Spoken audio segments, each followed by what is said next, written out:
The unrest continues in Iran as protesters clash with the Iranian regime security forces. Yesterday, President Trump revealed in a phone interview that he's issued a warning to the regime not to kill protesters.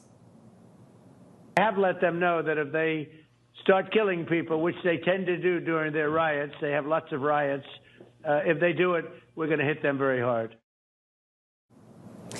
The Iranian regime is also facing international scrutiny over censorship concerns and speculation it disabled internet access for civilians nationwide.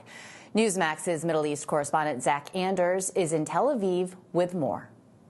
Well, we may have just witnessed a true shift in these protests, but right now there's a lot that we don't know. How many regime buildings burned last night? How many protesters were killed? That's the information we can't verify. The Islamic Republic of Iran has gone dark.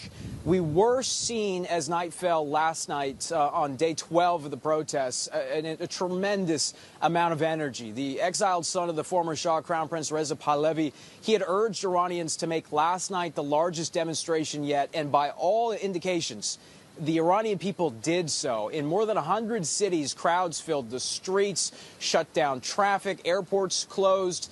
Then at roughly 9 o'clock Tehran time, global web monitors began detecting a sweeping collapse in the internet traffic, as this is a coordinated blackout cutting off more than 90 million people from the outside world. And 24 hours on, that blackout still appears to be in full effect.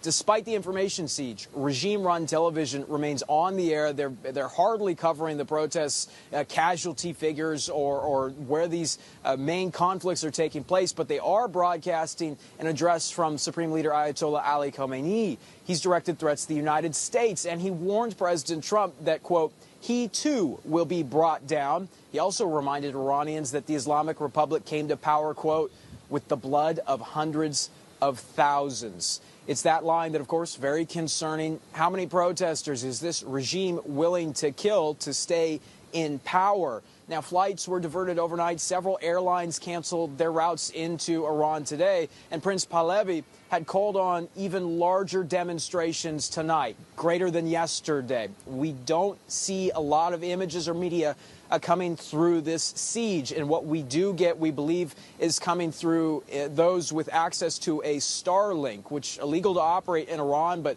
several have been smuggled in, or people have described smuggling in those Starlinks. And so we are getting bits and pieces of information. There are reports of hundreds of protesters killed last night, but that is not information that we have been able to verify, and we also are unable to verify the sources of this information. But people are saying on the ground that they're speaking with doctors at hospitals and that the emergency rooms were packed last night in several cities, including the capital, Tehran. Again, how many died last night? That's unverified. We just don't know. Iran is sealed off. From Tel Aviv, Zach Anders, Newsmax. Zach Anders, thank you. Joining me now is Senate Chairman for the National Iranian Congress and author of Comrade Ayatollah, Amir Fakhravar. Amir, what are you hearing is happening on the ground in Iran right now? Thank you, Kelly, for having me. It's the blackout, as Zach said, is still there. The internet blackout, even the phone blackout, and then the regime is trying to just cut the lifeline of the people with the world to make sure the world will not see what is going on in Iran, and regime can do some type of massacre. They have done the same in November 2019. At that time, Qasem Soleimani was still alive, and during the 48 hours of blackout, regime killed at least 2,800 people, and the world couldn't see that. But right now, it's totally a different story. Elon Musk said he's going to make Starlink available for the entire country, and we are hoping it will happen very soon. And also, regarding the, I want to just correct one part of Zach's story about Prince Reza Pahlavi asking for these protests. That's not correct. Prince Reza Pahlavi just joined the movement very late, 10 days after the protest was started. The protest was started the night before President Trump and Benjamin Netanyahu's meeting. In Iran, the people of Iran, they love President Trump. They love Benjamin Netanyahu. They have seen during the 12 days war how Israel killed the entire leadership of IRGC. Israel and United States, they could destroy Iranian nuclear facilities, which the people of Iran, we don't want that. And also Israel killed 1,200 regime agents, IRGC agents in, and even it was not any single casualties in Iranian civilians.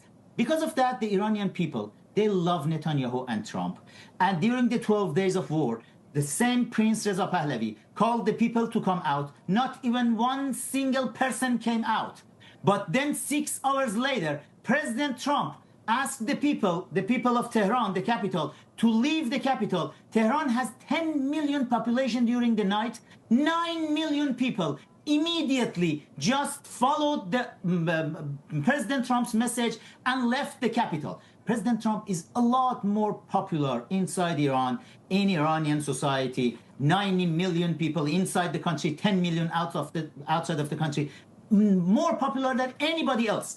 And I'm telling you, when President Trump wanted to meet Benjamin Netanyahu, Iranian people decided to come out that night. And we, at the National Iranian Congress, we called the people to stay for one more night to just show President Trump and Benjamin Netanyahu that the Iranian people are ready for regime change.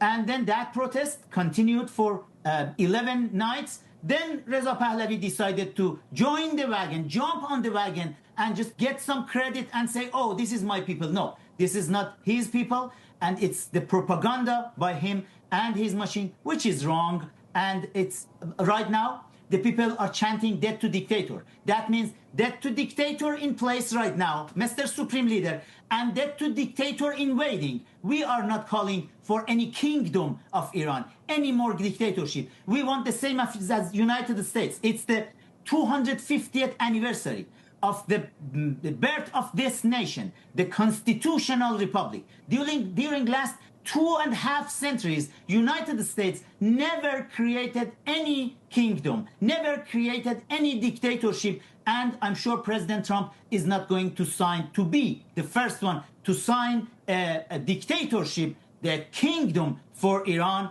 as the 250th anniversary. And yeah, we want the same as the United States. We want constitutional republic.